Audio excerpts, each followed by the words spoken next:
नाही, पुनर्गठनचा संदर्भात असेल, कर्ज प्रक्रियेच्या संदर्भात असेल, अनेक उणिवा आहेत. माझी काय जिल्हा बँक पण आपली शेतकऱ्यांची.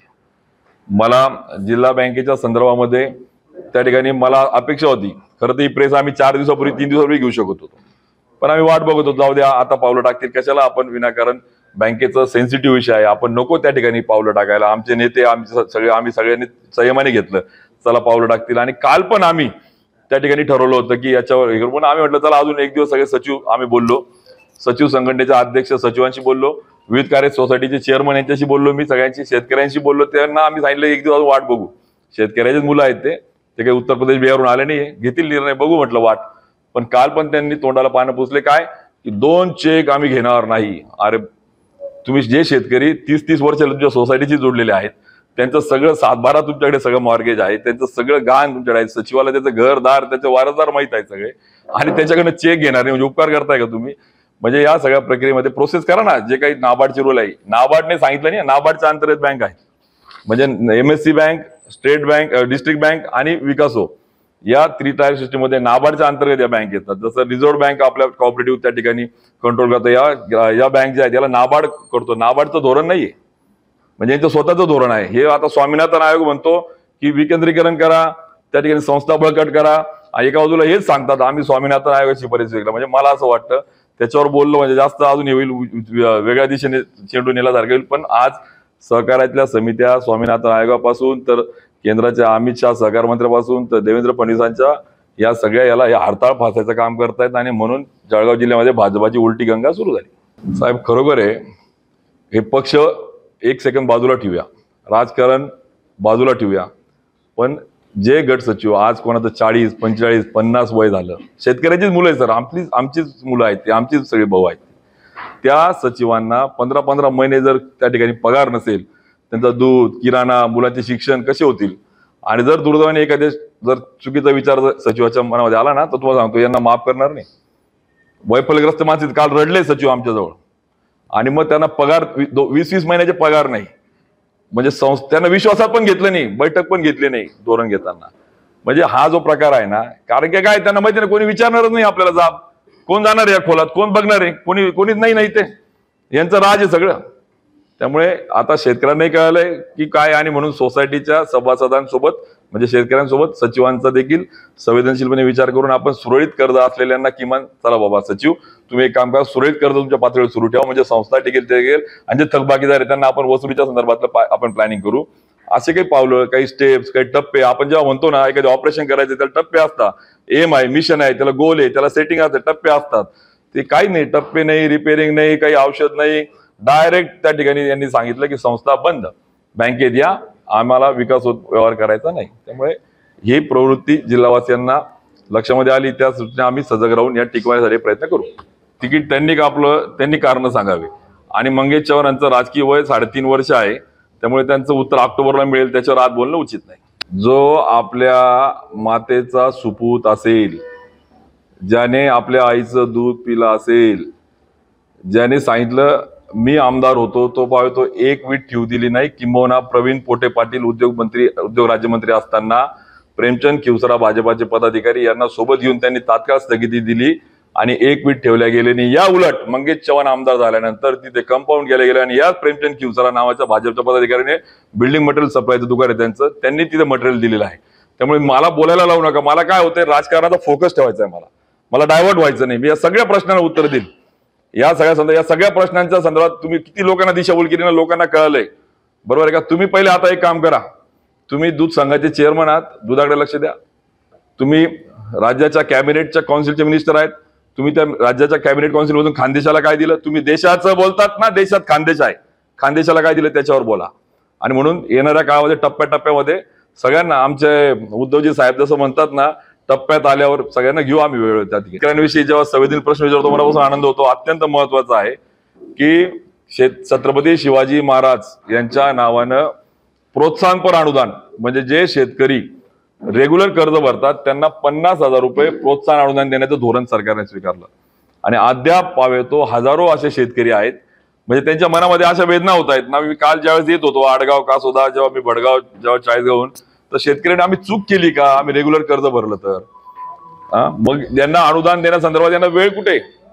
DDR कडे एक बैठक घेतली यांनी, त्याचे काही पावलं टाकले आणि खरं आहे की सुरळीत कर्ज, रेग्युलर कर्ज भरणाऱ्या शेतकऱ्यांना प्रोत्साहनपर 50,000 रुपये अनुदानापासून अजून वंचित ठेवला आहे, त्यांना ते पैसे मिळाले नाही. त्यामुळे हा पण एक गंभीर बाब त्या ठिकाणी आहे आणि त्याच्या संदर्भात आम्ही निवेदनात हाही बाब कव्हर केलाय आणि अत्यंत महत्वाचा विषय त्या संदर्भात पावलं टाकावे, आपल्याला मिळालेल्या पदाचा योग्य वापर त्यांनी करावा, ही सूचना आज त्या ठिकाणी आहे. या सगळ्या भूमिकेमध्ये बिईंग ॲज अ बँकेचं आम्ही बँक चेअरमन बसवला, सांगणारे कोण आहे? गिरीश महाजन. माझी सत्ता बँकेत आहे, सांगणारे कोण आहे? गिरीश महाजन. तर गिरीश महाजन साहेब, जसं आपण श्रेय घेतो, मी फोडले, मी निवडून नाही आणले, मी फोडले सांगतात ना, आनंद आहे. पण जसा क्रेडिट घेतात तशी जबाबदारी पण राजकारणात घ्यावी लागते. नक्कीच घेतलं पाहिजे. जो करतो, जो मेहनत घेतो, ज्यांनी फोडले, ज्यांनी कसे तोडले, त्यांना माहिती, त्याचं जायचं नाही आपल्याला कसे फोडले तोडले. पण जे क्रेडिट घेतात तशी जबाबदारी पण घेतली पाहिजे. एका बाजूला ऑथॉरिटी आहे पण रिस्पॉन्सिबिलिटी नाही, एका बाजूला क्रेडिट आहे पण त्याला समोर जाण्याच्या साठीची जबाबदारी घ्यायला तयार नाहीये. म्हणजे संस्था बंद पडतात, म्हणजे मी अजून पुढे जात नाही काही इतर संस्थेच्या ठिकाणी, जाईल मी टप्प्याटप्प्याने. पण आज हा मुद्दा तुम्ही जो बोलला तो महत्वाचा आहे की निश्चित याला जबाबदार वरमाय जो म्हणतो आपण, लीडर. मी केडरला दोष नाही देत, मी लीडरला दोष देतो की लीडरची जबाबदारी आहे की ज्या पद्धतीने जिल्हा बँकेला आपण सत्ता बसवली तर शेतकऱ्यांना पण आपण उत्तरदायित्व आहे. ज्या पद्धतीने मी सांगतो की आम्ही चेअरमन आणि आम्ही सगळं मॅनेजमेंट घेऊन हे करतो, तर त्या लीडरची जबाबदारी आहे की त्या केडरकडनं काम नीट होतंय का नाही याची खात्री करणे. शेतकऱ्यांची पिळवणूक तर होत नाहीये, सचिवांच्या रोजगारीवरती कुराडता आणली जात नाहीये, शेतकऱ्यांचं प्रोत्साहनपर अनुदान दिलं जात नाही, याला कोण जबाबदार आहे? पीक विम्याच्या शेतकऱ्यांचं प्रीमियम इकडे सचिव सांगतोय, म्हणजे सचिव राज्य चालवत आहे का इथे लोकप्रतिनिधी राज्य चालवत आहेत? मग इकडे प्रीमियम लाटला जातोय, शेतकऱ्याच्या टाळीवरचं लोणी खाल्लं जात आहे, शेतकऱ्यांचं क्षेत्र कमी जास्त त्याच्यावर दूर केलं जातं. आणि या सगळ्या बाबी संदर्भात त्यांनी आता वेळीच जागे होऊन पावलं टाकावे. आम्हाला तीच अपेक्षा आहे की आपण याला न्याय द्यावा, काम करावं आणि त्यांना सहज शक्य आहे, त्यांचं तेवढं वजन आहे, त्यामुळे त्यांनी हे गांभीर्याने घ्यावं ही सूचना आहे. सन्माननीय जे लोकप्रतिनिधींचं नाव घेऊन त्यांना मी विनाकारण मोठं करू इच्छित नाही. मी तुम्हाला सांगितलं त्यांचे राजकीय वय आणि उंची किती आहे. अपघाताने जे राजकारणात येतात ते कसे जिल्ह्यातल्या लोकांचा अपघात करून लोकांना त्या ठिकाणी जबाबदार धरतायत. माझा जिल्हा मागे पडतो आहे, माझा शेतकरी वर पडतो आहे, माझा त्या ठिकाणी या सगळ्या संदर्भामध्ये त्यांनी त्यांच्या जबाबदारीला नाही द्यावा की त्यांना माहित नाही. त्यांचं वय 3.5 वर्ष यासाठी बोललो की 10 वर्षापूर्वी तो कॉन्ट्रॅक्ट दिला गेलाय की ज्यावेळेस मी आमदार पण नव्हतो त्यावेळेस ते टेंडर झालेलं आहे. बरोबर आहे, म्हणजे माझ्या आधी 89च्या आदल्या टर्म मध्ये ते कॉन्ट्रॅक्ट दिलं गेलेलं आहे. उलट अजून 40% काम अपूर्ण आहे, ते पूर्ण कसं होईल त्याच्यात प्रयत्न करणं गरजेचं आहे. ठेकेदाराला ब्लॅकलिस्टेड करा ही मागणी मी कलेक्टर समोर केली आणि यांचा एका राजकीय पक्षाचा तो नातेवाईक असेल, हे म्हणतील माझा पक्षाचा आहे म्हणून त्याला बोलू नको. मला पक्षाने, मला कोणी एका पक्षाच्या याने निवडून नाही दिलं, मला लोकांनी निवडून दिले 7 लाख मतांनी, त्यामुळे मी लोकांना डोळ्यापुढे ठेवतो, त्या अँगलने मी काम केले. त्यामुळे कुठेतरी बगल देणे, प्रश्नाला हे घेणे, थोडंसं आतून पण किती खालचं राजकारण करायचं. मला असं वाटतं की आता या लोकसभेमध्ये आणि येणाऱ्या विधानसभेमध्ये या 2024 मी तुम्हाला बोललोय क्रांतीचं वर्ष, मी मशाल त्याच्यासाठी घेतली की जर तुम्ही चुकीचं काम कराल तर तुम्हाला सोडणार नाही. BHR ही संस्था आहे, ठेवीदारांना कोणी लुटलं, BHRच्या प्रॉपर्टी कोणी घेतल्या, ऑडिट करा, तुमची संस्था आहे, चौकशा करा, तुमचं सत्ता आहे, तुम्ही सगळं समोर आणा. उलट जर खोलात गेलो ना मी, यांना पळता भोई थोडी जामनेरच्या बाहेर निघू देणार नाही यांना मी, जर मी खोलात गेलो तर. पण माझं म्हणणं आहे की मी व्यक्तिद्वेषी राजकारण करणार नाही. जे त्यांनी केलं मी मुद्द्यावर बोलेल. मी शेतकऱ्यांच्या, ठेवीदारांच्या, दूध उत्पादकांच्या, त्या ठिकाणी जिल्हा बँकेच्या, त्या ठिकाणी सचिवांच्या, मी ज्या ज्या त्या ठिकाणी अन्याय होणार आहे त्यांच्या बाजूने मी उभं राहणार आहे. मी व्यक्तिद्वेषी काम करणार नाहीये. चांगलं काम केलं तर मी कौतुक पण करेल. त्यामुळे या सगळ्यांना इशारा आहे आता आजपासून बोलताना तोल सांभाळून बोला, बेबान बोलू नका. लोकांना दिशाभूल करण्याचा तुम्ही प्रयत्न किती केले तरी लोक हुशार झाले, त्यांना कळतंय काय बोंब पाडली आपण. 10 वर्ष कॅबिनेटच्या मिटिंगला तिथे झोपा काढतायत का तुम्ही?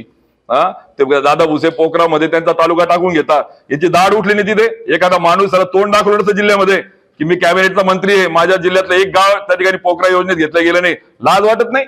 आणि वरून सांगता अजून कोणत्या तोंडाने शेतकऱ्यांपुढे जाताय तुम्ही, कोणत्या टोनाने मतं मागताय तुम्ही? पोखरामध्ये गाव नाही, इकडे ट्रॅक्टरचं अनुदान नाही, ठिबकचं अनुदान नाही, आणि मग काय तुम्ही करताय शेतकऱ्यांसाठी? म्हणजे हे सगळे पोकळवाचे शेतकरी, खरा माझा प्रामाणिक आहे तो पेटलाय, त्याला कळतंय माझं कोण आणि माझा दुश्मन कोण आहे.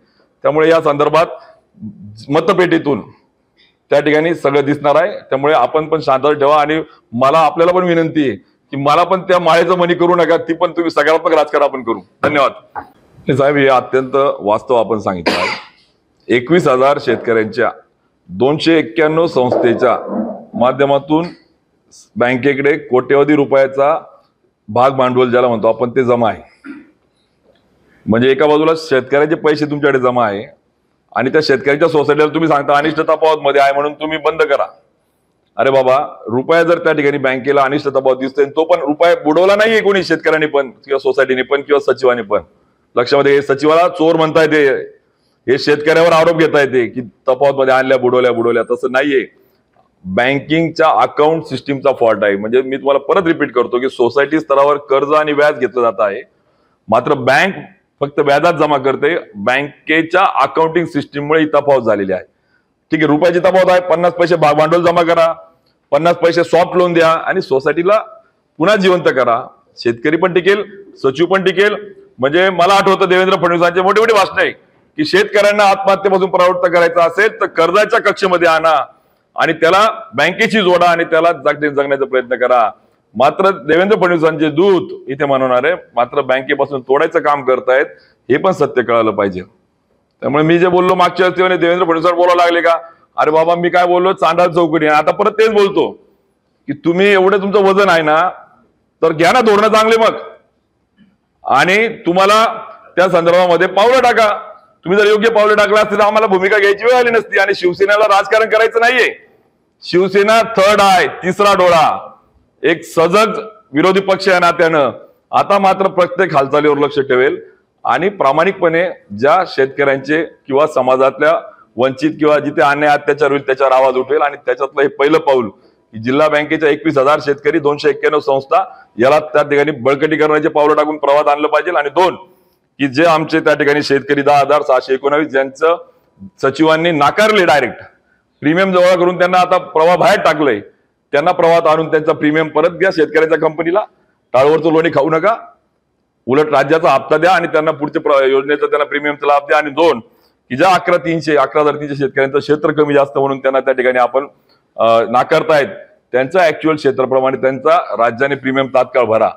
म्हणजे इकडे तुम्हाला दलाल्या करायला पैसे आहेत, इकडे लोकांना आमिष दाखवायला पैसे आहेत आणि तिकडे शेतकऱ्यांचं प्रीमियम भरायला पैसे का बरं नाही मग. आणि म्हणून शेतकऱ्यांना पण माझी विनंती की आता शेतकरी राजा तू जागा हो आणि या क्रांतीचा तू धागा हो. कारण की आपल्याला शेतकऱ्यांचे खरे पुत्र कोण, शेतकऱ्यांसाठी प्रामाणिकपणे कोण पावलं टाकतं. जर ही पावलं तात्काळ त्यांनी प्रीमियम भरला, चांगलं त्या ठिकाणी तात्काळ विकासाच्या बळकटीकरणाचे पावलं टाकले तर त्याचं स्वागत शिवसेना करेल. केवळ राजकारण करणार नाही आम्ही, ही बाब पुन्हा एकदा अधोरेखित करतो. साहेबांनी शिंदे साहेबांनी तो प्रश्न विचारला. विविध कार्यकारी सोसायटीचा मी जो बोललो त्याचा अर्थच तो आहे की विविध कार्य करण्यासाठी स्थापन झाली सोसायटी.